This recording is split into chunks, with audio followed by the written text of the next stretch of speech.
Salut, j'espère que tu vas bien, j'espère que tu as la forme. Bienvenue sur ce nouvel épisode de Arrête d'enfiler des perles, le podcast que tu peux écouter en marchant, en faisant du tapis, en faisant du renfo, mais surtout un podcast où on va parler perte de poids, où on va parler transformation physique, mais surtout du mindset qui va avec, parce que moi je suis persuadé d'une chose, c'est que si tu ne changes pas là-dedans, tu ne changeras pas à l'extérieur. Aujourd'hui, on va voir ensemble si tu es OK avec ton pourquoi. Et surtout sur qu'est-ce que c'est vraiment le pourquoi. Et j'ai envie de te dire, on va l'entendre beaucoup aujourd'hui, mais pourquoi tu as du mal à être au clair avec ça. Et les raisons qui font ça. D'accord ?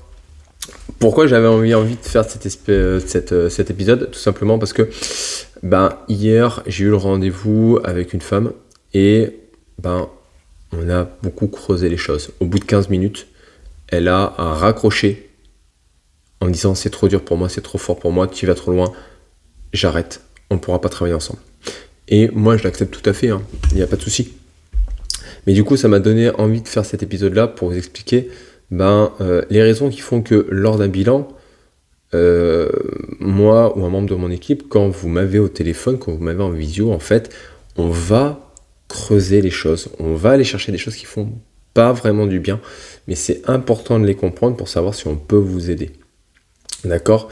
La première chose, c'est que moi je vais toujours demander des précisions.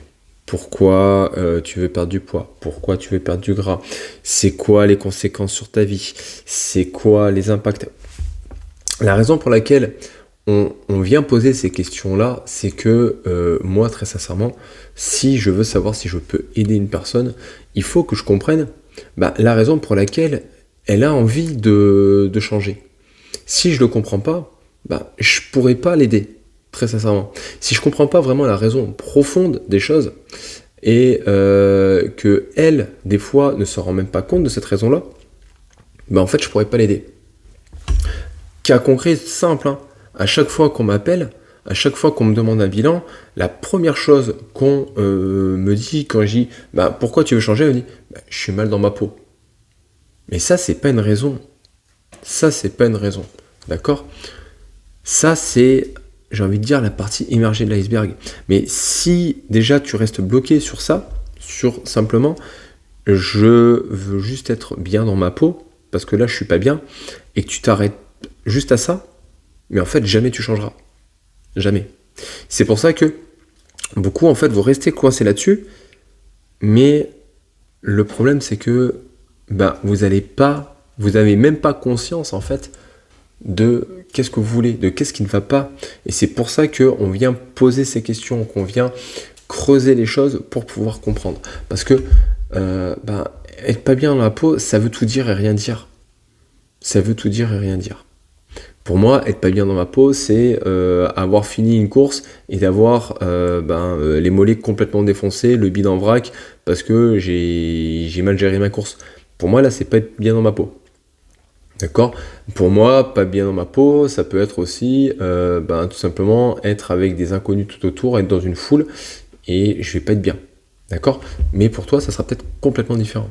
Et c'est pour ça que c'est important déjà de comprendre la raison et qu'est-ce qui se cache derrière le je suis pas bien dans ma peau, je veux changer. Et c'est pour ça qu'on vient souvent poser ces questions-là. On n'est pas là pour vous faire mal, on est là pour vous faire prendre des prises de conscience et aller chercher en vous les raisons profondes qui vont permettre de réussir. D'accord ? Vu que je sors du milieu médical, j'aime bien prendre cette métaphore-là sur la recherche. Tout simplement, c'est comme si on faisait le diagnostic d'une personne. C'est-à-dire qu'une personne, vous rentrez dans une chambre d'un patient, je vais prendre le cas d'une personne âgée, je rentre, je lui dis coucou, comment ça va ? Je me sens pas bien. Ah, ok, vous ne sentez pas bien, mais c'est-à-dire, ça va être la première chose qu'on va. Ok, pourquoi tu te sens pas bien ? C'est-à-dire, je me sens pas bien. D'accord, où est-ce que vous avez mal ?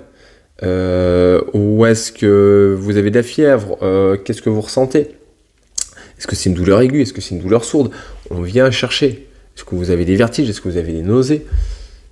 On vient poser toutes ces questions-là. Et c'est normal.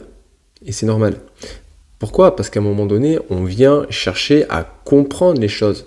Oui, tu te sens pas bien, d'accord, mais c'est quoi tu te sens pas bien exactement? Est-ce que c'est une douleur? Est-ce que c'est un vertige? Est-ce que c'est une envie de vomir? C'est quoi les symptômes? Eh bien, en perte de poids, quand j'ai une personne au téléphone, je fais exactement la même chose. Oui, tu te sens pas bien, mais c'est quoi? C'est le reflet dans la glace qui fait que tu ressens quelque chose qui va pas. C'est le fait que tu te coupes socialement. C'est le fait que tu n'oses plus te mettre en maillot de bain depuis des années. C'est le fait que tu te sentes complètement essoufflé et complètement désentraîné avec tes enfants. C'est quoi concrètement tu te sens pas bien? Et j'ai envie de dire, en médecine, c'est pareil. C'est à un moment donné, votre docteur, il vous pose toutes ces questions-là et vous lui donnez aucune réponse. Il va dire, il n'y a pas de symptômes, pas de diagnostic, pas de solution. Tu vas repartir avec ta pote de Doliprane et au revoir. Et bien, chez moi, c'est pareil. C'est-à-dire qu'à un moment donné, si j'ai pas de solution, j'ai pas de diagnostic, j'ai pas de symptômes, j'ai rien, je vais te dire, va faire des vidéos à Sissimua et on se revoit le jour où tu peux me donner des réponses. Parce que, en fait, si je veux t'aider, il faut que je comprenne et il faut que toi, tu comprennes pourquoi ça n'avance pas. Donc, voilà pourquoi c'est important de comprendre vraiment le pourquoi. Maintenant que je t'ai dit ça, pourquoi c'est dur tout seul d'y arriver? Pourquoi c'est très dur tout seul d'y arriver? J'ai envie de te dire, c'est tout simple. C'est parce que ça fait mal. Ça fait mal. Et il faut le savoir. Quand tu ne te sens pas bien dans ton corps et que tu viens creuser des raisons pour lesquelles tu ne te sens pas bien dans ton corps, ça fait mal. T'as envie de pleurer, t'as la boule dans la gorge, t'as pas envie d'aller chercher ça. Personne n'a envie. Personne n'a envie. Moi, quand j'ai voulu avancer sur certains sujets de ma vie, je me suis fait accompagner. Ça n'a pas été simple. Ça n'a pas été simple. Le sujet, je vous invite à l'épisode, je crois, numéro 2 ou 3 avec Peggy. J'aurais pas eu Peggy, j'aurais pas croisé la route de Peggy dans ma vie. En fait, je ne serais pas là en face de vous au jour d'aujourd'hui. Donc, il est vraiment important de comprendre que seul trouver son pourquoi et comprendre les raisons, c'est pas simple. C'est dur, c'est très dur et ça fait mal. Et on n'a pas envie d'y aller. Personne n'a envie d'aller se faire mal. Personne n'a envie de te regarder dans la glace au plus profond de soi-même et de se dire putain, je ressens ça, ça me fait peur, ça me fait mal et j'ai pas envie d'y aller. Personne n'a envie. Mais si tu ne le fais pas, tu n'arriveras jamais. Tu n'y arriveras jamais. Donc, c'est pour ça que les bilans sont importants, je trouve. Et que moi, chaque femme qui rentre dans mon accompagnement passe par un bilan, c'est parce que je veux comprendre ce pourquoi. Je veux comprendre exactement les tenants et les aboutissants. Je veux comprendre qu'est-ce qui ne va pas. Parce que si je ne comprends pas ça, je serai dans l'incapacité de l'aider. Ça ne servira à rien. Si une personne, et je l'ai vécu, des personnes qui sont en état d'obésité, me dire « mais j'ai juste un peu de poids à perdre », elles ne se rendent même pas compte des fois que leur vie est en danger, que leur intégrité physique est en danger, que leur santé est en danger, que ça fait des années qu'elles sont seules parce que leur corps ne leur va pas. Et elles me disent, mais j'ai juste un peu de poids à perdre. Ça fait des années que tu es obèse, non, t'as pas un peu de poids à perdre. Il faut que tu perdes du poids parce que sinon tu vas mourir. Et il faut que tu t'en rendes compte. Donc, c'est ces choses-là qui sont importantes. Et c'est pour ça que moi, en tant que coach, j'aime être honnête avec les gens. Quand on me dit je suis pas bien dans ma peau et que tu restes coincé là en me disant je suis pas bien dans ma peau mais je vais perdre 10 kilos, il y a un moment donné, c'est quoi les raisons? Explique, viens chercher, sois honnête avec toi-même. Et c'est important ça. Et très sincèrement, vous êtes très peu à le faire. Très très peu. Il me faut du temps, il faut creuser, il faut aller chercher, et c'est comme ça qu'on avance. Donc, première chose, voilà, si vraiment tu as envie d'avancer, va voir quelqu'un, parle avec quelqu'un, parce que le fait d'avoir un ping-pong et un reflet, ça va permettre d'avancer beaucoup plus vite et d'être honnête avec toi-même. Si t'es pas clair avec ton pourquoi, jamais tu passeras à l'action. Jamais, parce que tu trouveras toujours une bonne excuse pour remettre au lendemain, pour dire c'est pas le bon moment, pour dire c'est trop cher, pour dire c'est trop dur. D'accord? Si t'es pas au clair avec ton pourquoi, jamais tu feras. Ok? Si t'es pas clair avec ton pourquoi, jamais tu tiendras dans le temps. Tu vas mettre les choses en place, peut-être 1 mois, 2 mois, mais après, tu vas craquer et tu vas refaire l'effet yo-yo et tu vas recommencer encore et encore. Et c'est pour ça qu'on se retrouve avec des femmes qui font un effet yo-yo et que ça fait des années et des années et des années qu'elles enchaînent des régimes après nouvelles techniques de perte de poids et toutes ces conneries. Parce que elles ne sont pas au clair avec leur pourquoi. Donc elles prennent des petites solutions qui servent à rien, qui sont éphémères et qui dans le temps ne tiendront pas. Si tu n'es pas au clair avec ton pourquoi, à chaque fois, tu te retrouveras avec des excuses. Si tu n'es pas clair avec ton pourquoi, à chaque fois, tu trouveras une bonne raison de ne rien faire. Et là, concrètement, personne ne pourra rien faire pour toi. On ne peut pas tenir ta fourchette à ta place. On ne peut pas faire tes séances à ta place. D'accord? Ça, on ne peut pas. Ça, c'est pas dans mes cordes. Donc à un moment donné, si tu n'es pas en capacité de te dire pourquoi c'est important pour toi de mettre les choses en place, de changer et d'être mieux dans ton corps, si tu n'es pas capable d'être honnête avec toi, à aucun moment tu ne changeras. À aucun moment tu feras les actions nécessaires pour pouvoir changer. Pour pouvoir changer ton environnement, pour pouvoir changer ton alimentation, pour pouvoir changer ta façon de voir l'activité physique, pour pouvoir changer la façon de faire des routines, de pouvoir dormir ou autre. Tu ne changeras rien. Parce que tu ne seras pas au clair avec ton pourquoi. Maintenant, moi, je vais vous parler du mien de pourquoi. Pourquoi, moi, j'ai décidé de changer de vie. Moi, comme je dis, j'ai perdu 30 kilos. J'ai perdu 30 kilos en 1 an. Mais moi, mon objectif n'était pas de perdre du poids. Ça a été une conséquence. Je ne me suis pas dit, je veux perdre du poids, machin. Non, c'était une conséquence, la perte de poids. Ce n'était pas ce que je recherchais. Moi, je me sentais pas bien dans ma vie. Je me sentais limité. Pour moi, c'était dur. Le fait de me sentir limité, de me dire, je suis incapable de faire 3 pompes sans exploser. Je suis incapable de marcher sur une rando sans avoir envie de vomir. Ça, pour moi, c'était dur. Je faisais des choses routinières dans ma vie. C'était ma clope, mes jeux vidéo, mon boulot et point barre. Je faisais métro, boulot, dodo, les jeux vidéo, je fumais clope sur clope. J'avais une hygiène de vie déplorable. Et je me masquais un petit peu le fait d'être comme ça par un petit peu de trait d'humour et basta. Mais j'étais pas bien. J'étais obèse. J'étais en mauvaise santé. J'étais essoufflé dès que je montais un étage. J'étais pas bien. Et je le savais. Je me voyais prendre la direction des mêmes clients que je servais quand j'étais en restauration et qui étaient au bar toutes les semaines, tous les jours et qui prenaient toujours la même chose, qui avaient une vie pour moi plate.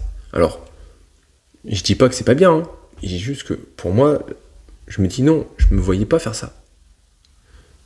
Je me voyais prendre la direction des personnes âgées, que je m'occupais en EHPAD et que je me disais, si je continue comme ça, en fait, je finirai dans leur état. Et j'avais pas envie de ça.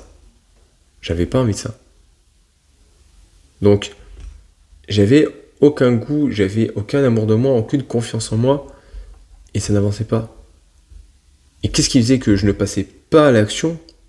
C'est que j'avais peur d'échouer. J'avais peur qu'on me juge. J'avais peur de ne pas arriver, qu'on me dise, voilà, t'as essayé, tu vois, t'as pas réussi. T'es comme nous. Et de rester du coup coincé. Je me rappelle le moment donné où j'ai décidé de perdre du poids, j'ai décidé de changer de vie. Je me suis inscrit à la boxe, j'ai arrêté de fumer, je me suis inscrit à la boxe. Mon père, la première chose qu'il m'a dit, mais de toute manière, t'es d'une famille de gros, tu seras gros ou tu finiras gros. Moi, ça m'avait profondément choqué. Il m'a dit, ne fais jamais de combat de boxe parce que tu vas te faire éclater la gueule. Entraîne-toi si ça t'amuse, mais ne va pas plus loin parce que tu n'y arriveras pas. J'étais dans cet environnement-là. On me disait, de toute façon, t'es gros, tu finiras gros. Fais pas de sport, de toute façon, t'as pas les capacités. Et j'ai eu le courage de passer le cap. Ça a été dur. Ça a été dur. Et j'ai arrêté de fumer. Et là, je me suis dit, ok, mais moi, je veux plus ça. J'ai dit, moi, je veux une chose, c'est qu'à un moment donné, je veux être en capacité de pouvoir me défendre si on m'agresse ou autre. Je veux être en capacité de pouvoir faire un déménagement. Je veux être en capacité d'avoir une force physique qui me permette d'être mieux, être optimal. Je veux être en capacité de monter à un étage sans être essoufflé. Je veux être la personne sur qui on peut compter et plus, entre guillemets, la personne qui est choisie en dernier dans l'équipe, entre guillemets, le choix par défaut. Je ne voulais plus être ça. Je voulais à un moment donné me lever en me sentant vivant. Je voulais me lever en me disant, je fais quelque chose, j'avance, je produis, je suis actif. Et pendant 1 an, je me suis accroché, encore et encore. Et ça n'a pas été le poids qui m'a rythmé. Parce que le premier mois, j'ai pris 1 kilo. Ça m'avait dégoûté. Mais j'avais perdu un bourrelet. J'étais à 4, je suis passé à 3. Ça m'a motivé. Je me suis dit, je mets les choses en place et j'y arrive.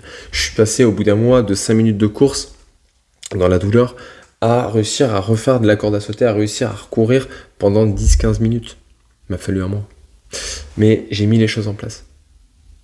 J'ai changé mon environnement, j'ai changé ma façon de voir, j'ai arrêté de faire des jeux vidéo et de regarder des séries à longueur de temps en fumant des clopes et j'ai décidé d'être plus actif, de promener plus souvent mon chien, de faire du sport. Et j'ai décidé de revoir mon alimentation en essayant de manger des choses que je cuisinais au lieu de prendre des plats tout prêts. Voilà, j'ai changé ça. Mais je l'ai fait parce que j'étais au clair avec mon pourquoi. J'étais au clair que je ne voulais pas ça dans ma vie et je voulais pouvoir être une personne sur qui on peut compter. Et que physiquement, mentalement, je puisse avoir la force de pouvoir avancer là-dessus. Et du coup, j'ai mis les choses en place. Et c'est comme ça que je transmets les choses avec les femmes que j'accompagne. Je ne leur dis pas, oui, on va perdre du poids, on va faire ci. Oui, ça, c'est une conséquence. Mais à un moment donné, moi, ce qui m'intéresse, c'est vraiment qu'il y ait des réelles prises de conscience, des réelles avancées. Quand je vois des femmes qui me disent « j'ai une seconde vie qui commence, une seconde vie pour moi », je me dis « ouais, là c'est bon, j'ai réussi mon taf ». Quand je me dis et que je vois des femmes qui me disent « mais en fait, j'ai complètement changé mon mode de vie et je me sens tellement bien ». Et là, je me rends compte que maintenant, en fait, je me lève à 8 heures pour aller courir. Je m'impressionne parce que c'est normal. Je me dis, oui, là, j'ai réussi mon taf. Je m'en fous, moi, qu'ils aient perdu 1 kilo, 2 kilos, 10 kilos. Je m'en fous. Ça, c'est une petite victoire. Mais pour moi, la vraie victoire, c'est vraiment ça. C'est de me dire, en fait, elles ont changé le mindset. Elles sont devenues à l'intérieur ce qu'elles veulent être à l'extérieur. Et c'est comme ça qu'elles ont des progrès. Toutes les femmes, et ça, moi je l'ai vu tout le temps, toutes celles qui se sont concentrées uniquement sur le chiffre sur la balance, uniquement sur des résultats à court terme, elles ont tout abandonné au bout d'un moment donné. Elles ont tout arrêté. Les femmes, par contre, qui se concentrent sur le processus, c'est elles qui ont des résultats. Les femmes qui se concentrent sur qui elles ont envie d'être et sur le processus à mettre en place, c'est elles qui ont des résultats sur le long terme. Ça met du temps. Pour moi, une transformation, c'est le minimum, c'est 1 an. Le minimum, c'est 1 an. Je n'ai jamais vu une femme se transformer radicalement et maintenir ses résultats si elle n'a pas tenu au moins 1 an à ce rythme-là. Alors oui, on peut avoir des résultats en 3 mois et j'en apporte, il n'y a pas de souci. Mais par contre, moi je suis tout à fait honnête avec, tu veux avoir des résultats, il faut que ce que tu mettes en place, tu le tiennes sur un minimum de 1 an pour que ça soit fixé dans ta vie et qu'après tu ne te poses plus les questions. pour pouvoir réussir. Donc, voilà. Si je dois résumer les choses pour cet épisode d'aujourd'hui, la première, c'est comprendre ton pourquoi. Sois honnête avec toi-même. Et tant que tu n'as pas la boule là, dans la gorge, c'est que tu n'es pas sur ton pourquoi. Sois tout à fait honnête. Tant que tu ne l'as pas là, tu n'es pas honnête avec ton pourquoi. Cherche encore. Si tu n'y arrives pas seul, dans ces cas-là, demande l'aide de quelqu'un. Demande l'aide de quelqu'un. Prends un bilan avec moi. Va voir un psychologue. Va chercher pourquoi. Vraiment. Et une fois que tu as ça, et que tu veux vraiment changer, change. Change et ne le fais pas seul. Fais-le en étant accompagné. Que ce soit sur des groupes de soutien, que ce soit dans une salle de sport, que ce soit avec un psychologue, que ce soit avec un coach, avec moi, avec qui tu veux, ne le fais pas seul. Parce que le fait d'être accompagné, le fait de se sentir soutenu, c'est ça qui te permettra de changer et de réussir à long terme. Dans tous les cas, je te souhaite une belle journée. N'hésite pas à me donner ton avis en commentaire, d'accord, à partager ce podcast par plus de femmes pour que plus de femmes puissent mettre les choses en place et puissent faire la différence. Je te souhaite une bonne journée et rappelle-toi de ce que je dis toujours, arrête d'enfiler des perles.